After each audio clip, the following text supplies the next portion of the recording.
Ainda nesta semana 5, em que temos as aulas 9 e 10, essa é a aula 10 e o assunto são as políticas fiscais e monetárias. Nesta aula 10, nossos objetivos serão identificar os mecanismos e efeitos da intervenção econômica sobre as variáveis macroeconômicas, reconhecer a utilização da política fiscal frente às metas econômicas do governo, identificar a velocidade de circulação como fator de adequação entre a oferta monetária e o PIB, reconhecer a utilização da política monetária frente às metas econômicas e analisar os efeitos das políticas restritivas de natureza fiscal e monetária. Mudanças na carga tributária, nos gastos do governo e na oferta monetária são questões de macroeconomia. Elas acabam por afetar a produção agregada, a renda, o emprego, o nível de preço, entre outras variáveis. Agora vamos definir, conceituar e examinar a maneira e os efeitos dessas relações a quem denominamos políticas fiscais e monetárias. A política econômica de natureza macroeconômica é uma das formas pelas quais o Estado pode intervir na economia. Há também as políticas cambial, de comércio internacional e várias outras que influenciam na economia de um país. As mais conhecidas e utilizadas entre os economistas são as políticas fiscal e a política monetária. Numa visão de política macroeconômica, o governo busca sempre crescimento econômico, aumentar a oferta de emprego, a geração de renda e controlar o nível de preços, o fluxo das relações econômicas internacionais e age visando a desconcentração de renda. Pois é, através do uso correto da política fiscal que ele poderá atingir boa parte desses objetivos. Mas o que seria política fiscal? O termo fiscal é oriundo da palavra fisco, conceito que representa a organização da administração pública voltada para a cobrança e arrecadação de tributos. Assim, para cada uma das autoridades tributárias fazendárias, há uma política fiscal. Antes de tratarmos todos os impostos como reunidos em um só, vale ressaltar que eles são caracterizados como impostos fiscais e extrafiscais. Os fiscais são os de natureza arrecadatória. Eles existem principalmente para fins de arrecadação. O imposto de renda de pessoa física, pessoa jurídica, o ICMS, são impostos de natureza arrecadatória. O seu papel essencial é gerar recursos para as atividades públicas. Por sua vez, os impostos extrafiscais não são tratados como fonte fundamental de recursos para o exercício das atividades estatais, mas, sobretudo, para fins de política econômica. Atualmente, os impostos conceituados como extrafiscais são o IPI, o IOF, o Imposto sobre Importação e Exportação e o Imposto Territorial Rural, o ITR. Dessa forma, eles são frequentemente alterados a fim de ativar ou contrair a economia, tendo em vista os propósitos para a política econômica do governo. Em resumo, esses impostos são ferramentas da política fiscal. Os tributos são definidos como as prestações compulsórias realizadas em moeda determinadas por lei. Quando há um fato gerador de imposto, os agentes econômicos, os contribuintes, ficam obrigados a prestar a sua contribuição tributária ao Estado e às suas entidades equiparadas. Imposto é apenas mais um dos 5 tipos de tributos existentes no Brasil. Os demais são as taxas, as contribuições de melhoria, os empréstimos compulsórios e as contribuições especiais, que são contribuições previdenciárias, contribuição sobre lucro líquido, contribuição para a Seguridade Social, entre outras. Os impostos não são vinculados. O que isso queremos dizer? É que a receita obtida por eles não está vinculada à prestação ou financiamento de qualquer atividade específica. O valor arrecadado com os impostos vai para o orçamento. Há os casos dos repasses, em que parte dos impostos de um ente são repassados a outros entes, como estadual e municipal, mas na região onde foram arrecadados.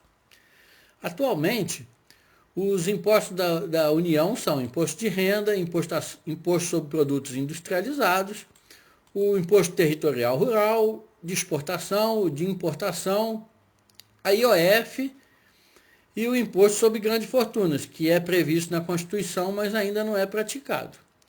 Já os de competência dos estados, nós temos o ICMS, o IPVA e o Imposto sobre Transmissão de Heranças e Doações.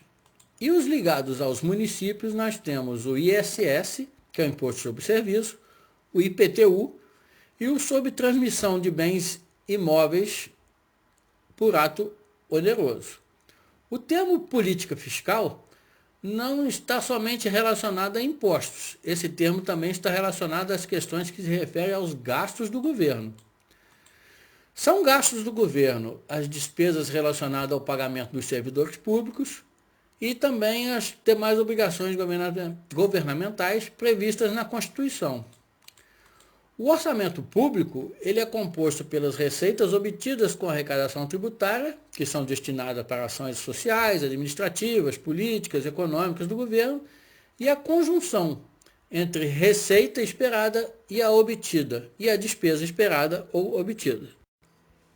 Em termos didáticos, a política fiscal consiste na alteração de impostos e ou gastos do governo, visando impactar a economia, principalmente em termos de expandir ou contrair essa economia, conter a inflação, afetar o modo e a produção de bens e serviços, conforme os interesses dos condutores da política econômica.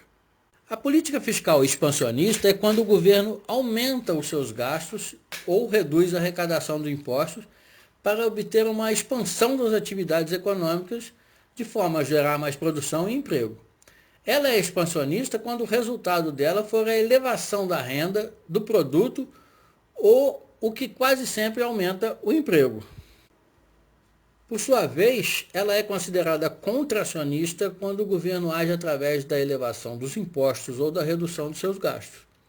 Assim, pela utilização dos tributos, como pela variação dos gastos públicos. A política fiscal poderá ser expansionista ou contracionista.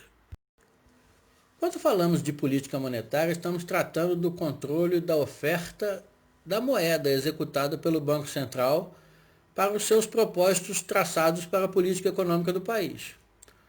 Portanto, uma das tarefas do Banco Central é ofertar a moeda na quantidade adequada para o funcionamento da economia, ou seja, permitir o livre fluxo de negócios e atividades econômicas. Esse é o papel natural da moeda, servir como instrumento das operações econômicas realizadas pelas sociedades. A política monetária ela é expansionista quando o governo atua no sentido de aumentar a oferta de moeda, visando uma expansão das atividades econômicas. E ela será contracionista se o governo reduzir os meios de pagamento para gerar uma contração da atividade econômica.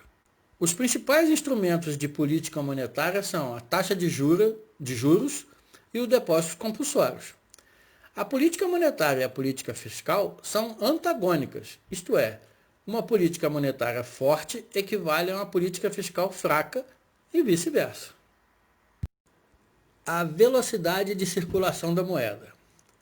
Cada cédula de dinheiro é utilizada várias vezes, permitindo vários negócios. Imagine quantas vezes no intervalo de um ano uma nota de R$1 é utilizada para efetuar pagamentos. Pois bem, o número de vezes que uma moeda é trocada é a velocidade de circulação da moeda, ou velocidade de renda da moeda. Nós podemos estimar essa velocidade de renda da moeda de um país, o V, em um dado período, dividindo o valor do PIB, que é o P vezes o Y, pelo valor da moeda ofertada, os meios de pagamento, que chamamos de M. Já a quantidade de moeda ofertada multiplicada pela velocidade com que ela circula, expressa para nós o valor do PIB nominal. Suponha que uma oferta monetária M maior do que a adequada, ou seja, subestimou-se a velocidade de renda, haverá então um excesso de moeda na economia, de forma a aumentar a procura por produtos. Afinal, as pessoas estão com mais dinheiro em mãos. Mas como a oferta de produtos vai ser menor, já que nós estamos trabalhando com uma hipótese de excesso de moeda, haverá uma pressão para o aumento dos preços dos produtos. Ou seja, a oferta de moedas sendo maior do que a demanda por moeda, vai impulsionar uma demanda por bens, que logicamente vai aumentar os preços. Por outro lado, suponha que uma baixa oferta de moeda para um dado valor do PIB, nós teremos produtos que por falta de moeda não têm como ser vendidos, pois os preços precisarão ser reduzidos para que possam ser vendidos. Observe que a velocidade da moeda é dada pelos hábitos de compra. Quando falamos de alterações do M, a situação pode ser de aumento ou diminuição da oferta monetária. Agora, sob a ótica de uma elevação desse M, uma expansão nos meios de pagamento, isto é, na oferta monetária, implicará que as pessoas, físicas ou jurídicas, acabarão por ter maior disponibilidade monetária. Como, em geral, mais moeda na mão representa mais gastos, a procura por bens e serviços, o Y, irá aumentar. Quem oferta os bens e serviços são os empresários. Ao observarem um aumento da demanda, eles vão aumentar as vendas de produção ou dos preços. Se houver estoque suficiente para atender o aumento da procura, até pode ser que eles nada aumentem os preços. Mas se a produção da economia estiver perto da sua capacidade máxima, o que chamamos de pleno emprego, será difícil expandir essa produção. Aí, nesse caso, a consequência será apenas a elevação dos preços para conter essa demanda. Então, podemos dizer o seguinte: os economistas do Banco Central e do governo ficam de olho naquela equação que M é igual P vezes Y, ou seja, a velocidade da moeda é igual à produção. Eles procuram prever qual será o valor de tudo que será produzido em determinado ano. Eles sabendo o V, a velocidade de renda, eles saberão qual oferta de moeda adequada para aquele período. Eles precisam, portanto, controlar a oferta de moeda, pois se o governo colocar mais moeda em circulação do que o necessário, o resultado deverá ser uma inflação, ou seja, o aumento dos preços. Ainda que em alguma escala pode-se aumentar a produção, o Y. Se, por outro lado, houver uma oferta monetária menor, ou seja, inferior ao que seria suficiente para os negócios previstos, poderemos assistir a uma queda nos preços, mas haverá, sobretudo, um excesso no volume de bens produzidos, isto é, uma diminuição do PIB. Daí conclui-se que o controle da moeda é fundamental para uma estabilidade dos preços, para deixar fluir as atividades econômicas sem as indesejáveis oscilações de preços que desestabilizam uma economia. O controle da moeda é o que chamamos de política monetária, tendo em vista os objetivos daquela economia. Como os depósitos à vista é uma moeda criada pelos bancos comerciais, se o Banco Central quiser controlar a oferta de moeda, terá de intervir ou afetar no modo como os bancos comerciais disponibilizam seus empréstimos. Afinal, é por meio de empréstimos que os bancos criam a moeda do tipo de depósitos à vista. Por outro lado, o Banco Central pode controlar diretamente o papel moeda em poder do público, pois ele é o emissor da moeda. Mas em se tratando dos depósitos bancários, o segundo componente do total da moeda na economia, o controle por parte do Bacen só pode ser por meios indiretos. Se os empréstimos dos bancos, pelo menos uma parte deles, são convertidos novamente em novos depósitos, isso cria mais moedas. E o objetivo de controlar a oferta de moeda passa a ser também pela necessidade de interferir no volume de empréstimos. Então, através das reservas compulsórias e alterações na taxa de empréstimo de liquidez dos bancos, o redesconto, o Banco Central pode interferir diretamente na ampliação ou contração dos meios de pagamento, o M. Mas e a moeda que está em poder do público, o papel moeda? Ou seja, o volume de dinheiro emitido pelo Bacen. Como que é feito esse controle? É feito através da compra e venda de títulos públicos mobiliários, que é o principal modo como as autoridades monetárias alteram o volume de papel moeda em poder do público. Isso foi visto lá na aula 9. Títulos públicos é uma obrigação do governo. O governo assume o compromisso de pagar o que resgatou com a venda do título e, certamente, um acréscimo de juros, pois é uma operação de empréstimo entre ele e o público. Em resumo, se o governo compra títulos, ele está aumentando os meios de pagamento, a oferta de moeda na economia. Logo, é uma política monetária expansionista. Do contrário, se o governo vende títulos, ele está reduzindo os meios de pagamento e é uma situação de política monetária contracionista. Como já vimos anteriormente, a taxa de juros é o preço do dinheiro. As pessoas querem dinheiro porque precisam. Assim, recorrem aos empréstimos para obter esse dinheiro necessário. Quem quer dinheiro emprestado vai ao mercado de empréstimo, os bancos, para pegar. Quem fornece os empréstimos cobra os juros. Nessa dinâmica dos empréstimos, tudo acontece como se fosse uma mercadoria. Quem determina o valor do dinheiro é a oferta e a procura. Observando a figura, nós podemos ver quem quer dinheiro é o consumidor, que é o tomador do empréstimo. E ele está disposto a pagar o preço, os juros, estipulado no mercado bancário. Quanto mais pessoas quiserem comprar o produto, ou seja, pegar dinheiro, maior será a possibilidade de aumento de preço dos juros, considerando uma dada oferta do produto. Por outro lado, se houver uma grande oferta de mercadoria, a tendência será a redução do seu preço, para que a produção possa ser vendida mais rapidamente. E assim, então, quando temos uma política monetária expansionista, ocorre uma elevação na quantidade de moeda na economia. Os bancos ficam com mais recursos para emprestar e logo a taxa de juros, que é o preço do dinheiro, tende a ser reduzida. No caso de uma política monetária contracionista, ocorre uma redução nesses meios de pagamento. De um lado, nós temos os bancos com menos recursos disponíveis e de outro, pessoas avidamente querendo continuar com os mesmos níveis de gasto ou padrão de vida e acabam por desejar adquirir empréstimo. Isso tende a encarecer o preço do dinheiro, isto é, a taxa de juros para empréstimos. O efeito da elevação ou queda da taxa de juros sobre as atividades econômicas é bem conhecido dos economistas. Se a taxa de juros dos consumidores é aumentada, principalmente a dos juros sobre compras financiadas, os consumidores tendem a reduzir o seu consumo.